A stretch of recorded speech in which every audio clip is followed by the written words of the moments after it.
안녕하세요, 장수돌입니다. 오늘은 저희 구독자분께서 장래 지도사가 되기 전 이런 걸 할 줄 알았으면 좋았을 텐데 하는 게 있으면 알려달라고 하셔서 이 영상을 찍게 되었습니다. 장래 지도사를 한 10년 정도 하다 보니까 가장 중요한 거는 공감 능력인 것 같아요. 공감 능력. 이게 무슨 말이냐면 장래 지도사는 장래 절차도 잘 이끌어가야 되지만 그 상주의 마음을 이해하고 공감을 해야 된다고 생각하거든요. 다시 한번 말해서 이 상주는 지금 이게 필요한데 지금 경황이 없어서 어떻게 말해야 될지도 모르고 정신이 없는 상황이잖아요. 그런 것들을 장래 지도사가 미리미리 캐치해서 그런 것들을 해결을 해줘야 돼요. 예를 들면 막 손님이 막 몰려와서 정신이 없는데 지금 빈소가 꽉 차가지고 접객을 못할 때가 있어요. 그럴 때 상주님들은 엄청 당황을 하시거든요. 이럴 때는 장례 지도사가 나서서 장례식장 사무실에 가서 다른 빈소에 있는 상이나 빈 자리가 있는지 일단 알아보고 그런 것들을 해결해 줘야 돼요. 그리고 조문객들을 안내를 해줘야 되죠. 조문객들이 이제 서서 우왕좌왕하고 있을 때 이럴 때 장례 지도사 역할이 중요한 것 같아요. 그래서 이런 것들을 캐치할 수 있는 능력이 진짜 중요한 것 같은데 이런 능력은 장래 지도사가 되기 전에 준비를 할 수 있는 그런 건 아닌 것 같고요. 경험인 것 같아요. 경험을 쌓으면서 이런 것들이 축적돼야지 거기에 상황에 맞게 자기가 이제 대처를 할 수 있는 거잖아요. 그래서 중요한 거는 상황 대처 능력과 그 상주님들의 공감 능력, 상주님들의 마음을 헤아리는 능력, 이런 것들은 어떻게 봐서는 내가 뭘 한다고 해서 늘릴 수는 없는 거잖아요. 그러니까 다시 말해서 경험밖에 없는 것 같아요. 그리고 또 기본적으로는 당연히 이제 장례 지도사 자격증이 있어야 되고요. 그리고 필수적인 게 하나 있어요. 운전면허 자격증인데요. 요거는 일종 왜 그러냐면 장례식장 같은데 취업을 하게 되면 운구차라고 해서 고인 모시는 차량이 있어요. 그걸 운구라고 하는데 그걸 몰려면 운구차는 일종 보통이 있어야 운구를 할 수 있거든요. 그 차량을 몰 수가 있어요. 그래서 일종 보통 무조건 필요한 거예요. 두 번째로 있으면 좋은 능력은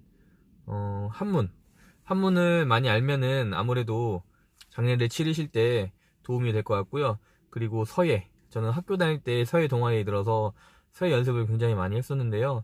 이런 거 같은 경우에는 요새 젊은 사람들이 서예를 많이 못해요. 서예가 왜 필요하냐면 명정이라고 있어요. 관 위에 덮는 빨간 천인데 그거는 이제 매장을 했을 때 이게 누구의 관인지 나중에 확인할 수 있도록 만든 이름표 같은 거예요. 그래서 요거는 이제 붓글씨로 써서 명정을 작성하는 건데 이럴 때 서예가 굉장히 중요하거든요. 요새는 컴퓨터로도 많이 빼긴 하지만 그래도 직접 쓰면 아무래도 퀄리티도 올라가고 상주분들 입장에서도 정성이 들어가는 부분이니까 더 나을 거예요. 그래서 서예 같은 경우 미리 준비하면 분명히 빛을 볼 거예요. 아까 처음에 말씀했다시피 서예 같은 경우에는 요새 사람들은 많이 쓰질 않기 때문에 이런 것들을 미리 쓰면은 장래 지도자로서 인정도 받을 수 있고 진짜 나쁘지 않을 거예요. 그렇지만 이것도 굉장히 노력이 많이 들어가기 때문에 미리미리 준비한다고 하시면 굉장히 좋은 능력 중 하나가 될 거예요. 그리고 또 한 가지 친화력. 내성적인 분들보다 약간 활달하신 분들이 이 일을 하시기에 좀 더 나으실 수가 있어요. 왜냐하면 상조회사에 취업하게 되면 우리 한 곳 장례식장에서 일하는 게 아니고 이곳저곳 장례식장을 많이 이용하면서 일을 하기 때문에 그쪽 장례 지도사 선생님들하고 친분이 있으면 일을 더 수월하게 할 수 있잖아요. 그렇기 때문에 좀 친화력이 있으면 아무래도 더 좋을 것 같아요. 그리고 마음가짐인데요. 마음가짐은 뭐 다 말 안 하셔도 알 거예요. 내가 이 상가를 장례를 치러줄 때 어떤 마음을 갖고 하느냐, 이게 가장 중요한 것 같아요. 진짜 내 가족 같은 마음을 가지고 일을 하느냐, 아니면 내가 돈 벌 목적으로 일을 하느냐, 이거는 분명히 상주분들이 다 느끼실 거예요. 이런 것들이 하나씩 쌓이면 진짜 상주님들이 감동을 하고 상주님들이 더 소개도 많이 시켜주고 이렇기 때문에 이런 마음가짐 하나가 장래의 질도 많이 좌우한다고 생각을 하거든요.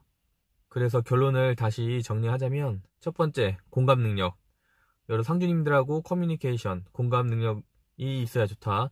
두 번째, 뭐 일반적인 거지만 장례지도사 자격증, 그 다음에 운전자 면허 1종, 그리고 뭐 서예 정도, 한문 이 정도, 그리고 마지막 마음가짐. 이렇게만 잘 갖추고 있다면 진짜 훌륭한 장례지도사가 될 수 있을 거예요. 또 궁금한 거 있으면 언제든지 댓글 달아주세요. 그럼 제가 시간 날 때마다 영상을 이렇게 만들어서 올려드리도록 하겠습니다. 이상 장스토리였습니다.